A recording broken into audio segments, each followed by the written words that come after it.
नमस्कार दोस्तों, मेरा नाम है हेमंत कुमार और आप देखना शुरू कर चुके हैं मेरा YouTube चैनल हेमोलिक्स। दोस्तों, आज हम एक ऐसे विषय पर बात करेंगे, ऐसे शब्द पर बात करेंगे जिससे कि आपने इस चुनाव के दौरान बहुत बार सुना होगा, और ये शब्द है डीप स्टेट। तो दोस्तों, आज आप और मैं इस विषय को समझने और जानने की कोशिश करेंगे कि ये डीप स्टेट है क्या और ये काम कैसे करता है। दोस्तों, डीप स्टेट एक सरकार के पैरेलल एक अंडरग्राउंड अदृश्य सरकार है जो कि अपने हितों के लिए सरकारों को बनाती है, सरकारों को तोड़ती है, सरकारों को गिराती है और अलग अलग देशों में जाकर के ये वो काम करती है जो इसके हित के लिए अच्छा है, और बाकियों के लिए वो खराब भी हो सकता है, लेकिन इनके लिए अपने अपने नेटवर्क के लिए ये काम अच्छा है। जैसे कि इस वक्त भारत में प्रधानमंत्री नरेंद्र मोदी का भारी बहुमत से आना पश्चिमी देशों के लिए ठीक नहीं है। ये भारत के लिए ठीक हो सकता है, भारत के लिए ठीक है, लेकिन बाकी देशों के लिए भारत में एक प्रचंड बहुमत की सरकार आना पश्चिमी इंटरेस्ट के खिलाफ है। वेस्टर्न इंटरेस्ट के कैसे खिलाफ है? क्योंकि फिर हम पश्चिमी देशों के दबाव, खास तौर से अमेरिका के दबाव में आना बंद कर देते हैं। जैसा कि आपने पिछले कई सालों से देखते आ रहे हैं कि अमेरिका हम पर दबाव बनाता है कि हम ईरान से पेट्रोल ना लें, लेकिन हम लगातार ईरान से पेट्रोल और गैस की सप्लाई ले रहे हैं। उसके बाद हम सेम काम हम रशिया के साथ कर रहे हैं, यहां तक कि रशिया के साथ तो हम रक्षा सौदे भी लगातार कर रहे हैं। S-400 हमने अभी तक का सबसे बड़ा रक्षा सौदा रशिया के साथ किया है। उसके बाद पूरे के पूरे जो वेस्ट के जो इंटरेस्ट और उसके प्रेशर को दरकिनार करते हुए हमने राफेल फ्रांस से खरीदा, जो कि हमारी जरूरत थी, जबकि हमारे पास F-16 से लेकर के F-35 तक सारे के सारे ऑफर थे। उसके बाद हमारे पास S-400 के बदले थार का ऑफर था। ऐसे ही कई जो ऑफर हमारे पास अमेरिका से थे, लेकिन हमने किसी भी प्रकार के दबाव में आने से मना कर दिया। देखिए दोस्तों, ये क्या है कि अमेरिका अपने वर्चस्व को बरकरार रखने के लिए पूरे विश्व में एक अलग प्रकार का माहौल बना के रखना चाहता है, और उस माहौल को बनाने में और अपने वर्ल्ड ऑर्डर यानी कि अपने शीर्षतम स्थान को बरकरार रखने के लिए अमेरिका प्रत्यक्ष और अप्रत्यक्ष रूप से सारे देशों में अलग अलग तरह के ऑपरेशन चलाता है, गतिविधियां करता है। फिर चाहे वो सकारात्मक हो या नकारात्मक, अगर वो गतिविधि सकारात्मक है तो अमेरिका का हाथ उसमें आपको प्रत्यक्ष रूप से दिखाई देगा, लेकिन अगर वो गतिविधि नकारात्मक है, वो आतंकवाद से रिलेटेड है, किसी सरकार को गिराने से रिलेटेड है, या फिर किसी शीर्ष वैज्ञानिक, शीर्ष नेता की हत्या से रिलेटेड है, तो वहां पर फिर अमेरिका का अप्रत्यक्ष हस्तक्षेप आपको उसमें देखने को मिलेगा। जैसे कि भारत में ही कई बार देखेंगे आप कि हमारे डॉक्टर होमी जहांगीर बाबा से लेकर के जैसे कि लाल बहादुर शास्त्री हमारे नेता, हमारे प्रधानमंत्री मारे गए थे, तो उसमें डीप स्टेट का हाथ ऐसी घटनाओं में रहता है। अब मैं आपको बताऊं कि भारत में इस वक्त इस सरकार, वर्तमान सरकार यानी कि नरेंद्र मोदी सरकार को बहुमत में ना आने देना उनकी डीप स्टेट का एक एजेंडा, अभी का एजेंडा है। क्योंकि अभी डीप स्टेट क्या करता है, ऐसा नहीं कि सारी की सारी गतिविधियां डीप स्टेट अपने ही हित के लिए करता है, कभी कभी उसको किसी भी सरकार से मिल जाना होता है। वो क्या करता है कि सरकार के हित में कोई काम करके और अपने कुछ चीजों को सरकार थोड़ी देर के लिए उन डीप स्टेट की गतिविधियों से नजरें फेर लेती है कि एक हाथ दे एक हाथ ले वाली पॉलिसी कभी कभी सरकारों की और डीप स्टेट की रहती है। और वही एजेंडा अभी अमेरिका का भारत को लेकर के अपने स्टेट के, अपने राज्य के डीप स्टेट के साथ है, चाहे वो जॉर्ज सोरोस हो या बाकी गतिविधियां हो। जैसे कि उसने पन्नू को रख लिया अपने पास, जैसे कि उसने जॉर्ज सोरोस के लेकर के, या फिर वो क्या करता है कि गाहे बगाए किसी ना किसी एजेंसी के थ्रू एक रैंकिंग निकालेगा, उसमें बताएगा कि भारत में भुखमरी का जो हालात है वो पाकिस्तान से भी गए गुजरे हैं, भारत में जो प्रेस फ्रीडम है वो अफगानिस्तान से भी खराब है, भारत में हैप्पीनेस इंडेक्स में जो भारत है वो क्या करता है कि अभी जो दिवालिया हो चुके, हाल ही में दिवालिया हो चुके, श्रीलंका से भी नीचे है। तो इस प्रकार का वो क्या एक माहौल, एक नैरेटिव सेट करता है, ताकि भारत के जो लोग हैं वो वर्तमान सरकार को या फिर किसी भी सरकार को वो इतने ज्यादा वोट ना दें कि उसे वो बहुमत में आ जाए। तो उससे क्या होगा कि सरकार कमजोर आती है, तो फिर अगर सरकार कमजोर आई तो वो एक लॉबी को खरीद करके या एक लॉबी को एक अलग प्रकार के स्वार्थ में डाल करके उसमें से उस सरकार को वहां से हटवा, उसका जो समर्थन वहां से हटवा देगा, सरकार कमजोर कर देगा और सरकार को गिरने का हमेशा खतरा रहेगा। और उससे क्या होगा कि सरकार गिराने का खतरा दिखा करके, किसी को भी सत्ता से बेदखल करने का खतरा दिखा करके वो लोग क्या करेंगे फिर कि अपनी मनमानी मनवाएंगे कि आप अगर ईरान से ईंधन नहीं लेना है तो नहीं लेंगे, रशिया से S-400 नहीं लेना है तो फिर आप नहीं लेंगे, आपको वो उससे किसी भी वेस्टर्न कंट्रीज से या फिर उसके किसी चेले चपाटे से ही वो डील करनी होगी। इस प्रकार के दबाव वो आपके ऊपर बनाते हैं। जैसे कि मैं आपको बार बार बता रहा हूं कि चाइनीज पैसा और जॉर्ज सोरोस का पैसा भारत में यूट्यूब और एनजीओ के माध्यम से आ रहा है और यहाँ पर एक नैरेटिव खड़ा कर रहा है। कभी वो नैरेटिव किसी देश से पीछे होने का किसी भी फील्ड में होता है, या फिर कभी कभी क्या होता है कि यहाँ पर दलितों के साथ अन्याय हो रहा है, यहाँ पर अल्पसंख्यकों के साथ अन्याय हो रहा है, और इस तरह की बाइट से छोटे छोटे इंसिडेंट को वो बहुत बड़ा कर देते हैं। अभी हाल ही में अमेरिका में फिर से एक पीछे किसी बहुत टाइम पहले 1.5 2 साल 2.5 3 साल पहले क्या हुआ था कि एक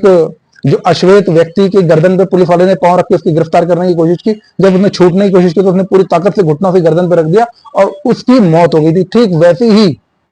घटना अभी कल ही अमेरिका में घटी है। वहां पर फिर उन्होंने एक अधेड़ उम्र के अश्वेत व्यक्ति की गर्दन पर घुटना रख करके उसको गिरफ्तार करने की कोशिश में उसकी हत्या हो कर दी है वहां की पुलिस ने। तो इसका मैं आपको विस्तार से इस घटना को और अमेरिका में क्या हो रहा है उस घटना को मैं आपको पार्ट 2 में बताऊंगा। लेकिन जो डीप स्टेट है इसका सारा का सारा लेना देना है कि अमेरिका का जो वर्चस्व है, जो उसका नंबर 1 का स्थान, तथाकथित रूप से नंबर 1 का स्थान सभी क्षेत्रों में बना रहे, ऐसा करने के लिए वो डीप स्टेट का सहारा ले रहा है। उससे क्या होगा कि जब हम डीप स्टेट के जितने भी एजेंडे को यहाँ पर अगर लागू हो जाता है, अल्पमत की सरकार आ जाती है, तो फिर क्या होगा कि हम फिर दोबारा प्रेशर में आते हैं। उसके बाद हम जब चाहें तब अमेरिका के कहने पर हमें हथियार उठा करके बॉर्डर की तरफ चल पड़ना होगा। अभी अमेरिका का जो नंबर 1 दुश्मन है, नंबर 1 दुश्मन क्योंकि उसको वर्ल्ड ऑर्डर चेंज होने का खतरा है। उसके पास नंबर 1 और नंबर 2 करके जो 2 खतरे उसके पास थे, वो था एक रशिया और एक चाइना। वो रशिया को एक तरीके से एंगेज कर चुका है यूक्रेन के साथ, और रशिया ने अपने आप को काफी कमजोर कर लिया है यूक्रेन के साथ युद्ध में डाल करके। वहीं अमेरिका की लगातार कोशिश है कि वो भारत को या फिर ताइवान को या किसी अन्य कंट्री को चाइना के साथ लड़वा करके और चाइना को भी उसी स्थिति में डाल दे जैसा कि उसने रशिया को डाला हुआ, जिससे कि वो काफी पीछे हो जाएगा। हालांकि अमेरिका ने उसके साथ एक कूटनीतिक प्रयास किया है चाइना को उसको कमजोर करने का। कोविड के बाद से उसने अपने वहां से सारी की सारी जो मैन्युफैक्चरिंग जो यूनिट्स थी वो वहां से हटा ली हैं। वो अलग अलग देशों में, वो भारत में, वो ताइवान में, वो ब्राजील में, मैक्सिको में और अन्य कंट्री में, थाईलैंड में, वो अलग अलग कंपनी जगह पर वो शिफ्ट हो गई हैं। उनके शिफ्ट होने से ये हुआ है कि वहां पर जो है बेरोजगारी का बढ़ जाना, महंगाई का बढ़ जाना, वहां की इकोनॉमी का कम हो जाना और उस देश का संकट में आ जाना और उस देश में गृह युद्ध की स्थिति का आ जाना, इस प्रकार की चीजें वो चाइना से कर देना चाहता है। हालांकि भारत ने अभी तक अपने आप को चाइना के साथ किसी भी गंभीर स्थिति में आने से बचाया हुआ है। वो नहीं चाहते, हम अभी ये नहीं चाहते कि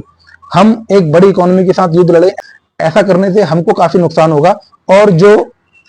उसकी जो मैन्युफैक्चरिंग जो यूनिट्स हैं और वो चाइना से निकल करके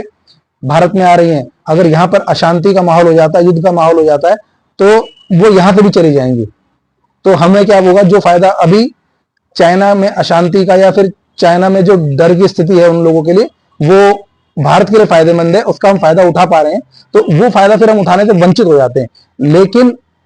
अमेरिका चाहता है कि जल्द से जल्द हम चाइना के साथ एक कॉन्फ्लिक्ट में आ जाएं, जिससे कि ये हो कि चाइना का जो अमेरिका को सरपास करने का जो खतरा है वो कम हो जाए अमेरिका के लिए। तो ऐसा तभी हो पाएगा वो जब ये सोचता है कि जब भारत में कमजोर सरकार होगी और हम